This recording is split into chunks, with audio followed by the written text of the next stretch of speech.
బియ్యపిండి చెక్కలు ఒక్కసారి ఈ విధంగా ట్రై చేసేయండి. చాలా సింపుల్ వేలో ఈజీగా చేసుకోవచ్చు. మనం ఎలాంటి పూరి ప్రెషర్ కూడా లేకుండా సింపుల్గా ఎలా చేస్తానని నేను ఈ వీడియోలో చూపించేస్తానండి. పిల్లలకి స్కూల్ స్టార్ట్ అయినాయి కదా, ఎప్పుడైనా పిల్లలకి స్నాక్ బాక్స్లో ఇలాంటివి పెట్టాలి అనుకుంటే సింపుల్గా ఇలాంటి చెక్కలు కూడా చేసి పెట్టండి. చాలా సింపుల్ వేలో ఈజీగా అయిపోతుంది. వీడియోలోకి వెళ్ళిపోదాం రండి. నేను చెక్కలు ఎలా చేస్తానో నీకు స్టెప్ బై స్టెప్ ప్రొసీజర్తో మొత్తం ఎలా చేస్తానో చూపించేస్తానండి. నమస్తే అండి అందరికీ, welcome back to spicy Andhra flavours. ఈరోజు నేను నా కిచెన్లో మీకు బియ్యం పిండితో చెక్కలు ఎలా చేస్తానో చూపించేస్తానండి. ఒక్కొక్క సైడ్ ఒక్కొక్కలా పిలుస్తారు. మా ఆంధ్రాలో అయితే మనం చెక్కలు అనే పిలుస్తాము. సో బియ్యం పిండి చెక్కల కోసం మనం ఇంట్లో ఆడించుకున్న బియ్యం పిండి అయినా లేదంటే షాప్ నుంచి అయినా తెచ్చుకోండి. దీనికోసం మనం చిన్నగా తరిగి పెట్టుకున్న అల్లం ముక్కలు, పచ్చిమిర్చి, కొద్దిగా ఉప్పు, కొద్దిగా కరివేపాకు వేసేసుకొని సాల్ట్ వేసేసుకొని బాగా కచ్చపచ్చగా దంచుకున్న తర్వాత ఈ పేస్ట్ని మనం కొద్దిగా జీలకర్ర వేసేసుకొని ఆల్రెడీ నేను పచ్చనిపప్పుని, పెసరపప్పుని నానబెట్టేసుకున్నాను. ఒక గంట సేపు నానబెట్టుకున్న దాన్ని ఇది మొత్తం ఒకసారి బియ్యం పిండిలో కలిసేలా కలుపుకోవాలి. మొత్తం కలుపుకున్న తర్వాత ఇది పిండి కలపడం కోసం నేను హాట్ వాటర్ని బాగా వేడి చేసుకున్న దాన్ని పక్కన పెట్టేసుకున్న తర్వాత దీంట్లో మనం చెక్కలు చేసుకునేటప్పుడు క్రిస్పీనెస్ కోసం మనం వేడి వేడి ఆయిల్ మనం దీనిలో వేస్తే ఆ క్రిస్పీనెస్ అనేది వస్తుంది.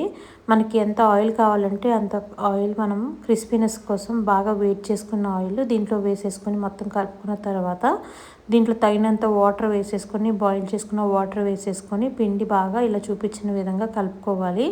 ఎక్కువ వాటర్ వేసుకొని కలుపుకోకండి. ఎక్కువ వాటర్ వేసుకుంటే మనకి చెక్కలు ఆయిల్లో ఫ్రై చేస్తున్నప్పుడు ఆయిల్ అనేది ఎక్కువ పీల్ చేసుకుంటుంది.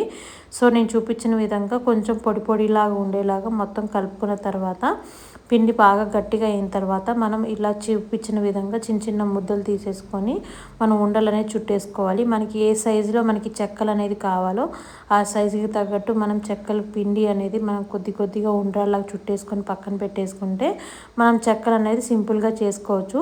దాని తర్వాత మనం చెక్కలు ఫ్రై చేసుకోవడం కోసం కడాయిలో ఆయిల్ వేసేసుకొని బాగా వేడి చేసుకోవాలి. తర్వాత ఈ లోపల మనం ఒక పాలిథిన్ కవర్ ఇలా తీసేసుకొని కట్ చేసుకొని మనం ఆయిల్ అనేది స్ప్రెడ్ చేసుకున్న తర్వాత మనం తీసుకున్న ముద్దల్ని ఇలా రెండుగా పెట్టేసుకొని నేను చూపించిన విధంగా మధ్యలో పెట్టేసి కవర్ మధ్యలో పెట్టేసి ఒక ప్లేట్ తీసేసుకొని పైనకి ప్రెస్ చేస్తే మనకి చెక్కల్లాగా బాగా స్ప్రెడ్ అయిపోయి పూరీలాగా వచ్చింది చూడండి. ఇలా చేసుకున్న దాన్ని ఒక్కొక్కటిగా ఇలా పెట్టేసుకొని మనం చెక్కలు అనేది రెడీ చేసుకోవచ్చు అనమాట. ఎలాంటి పూరి ప్రెషర్ లేకుండా అవసరమే లేదండి. అవసరం లేకుండా మనం సింపుల్గా ఇలా చేసుకోవచ్చు.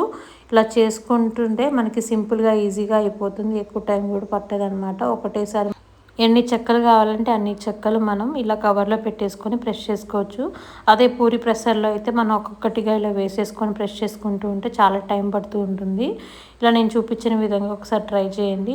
ఇవన్నీ చేసుకునే లోపల మనకి ఆయిల్ బాగా వేడైపోయింది. ఆయిల్ బాగా వేడైన తర్వాత ఒక్కొక్క చెక్కని ఇలా డ్రాప్ చేసుకుంటూ రెండు పక్కల బాగా ఫ్రై అయ్యేలాగా మనం మీడియం లో ఫ్లేమ్లో పెట్టేసుకొని మనం దీన్ని బాగా ఫ్రై చేసుకోవాలి. హై ఫ్లేమ్లో పెట్టుకుంటే మనకి లోపల నుంచి క్రిస్పీనెస్ అనేది రాదనమాట. మీడియం లో ఫ్లేమ్లో పెట్టేసుకొని మనం ఫ్రై చేసుకుంటేనే మనకి క్రిస్పీనెస్ అనేది వస్తుంది. టేస్ట్ అనేది చాలా బాగుంటుంది.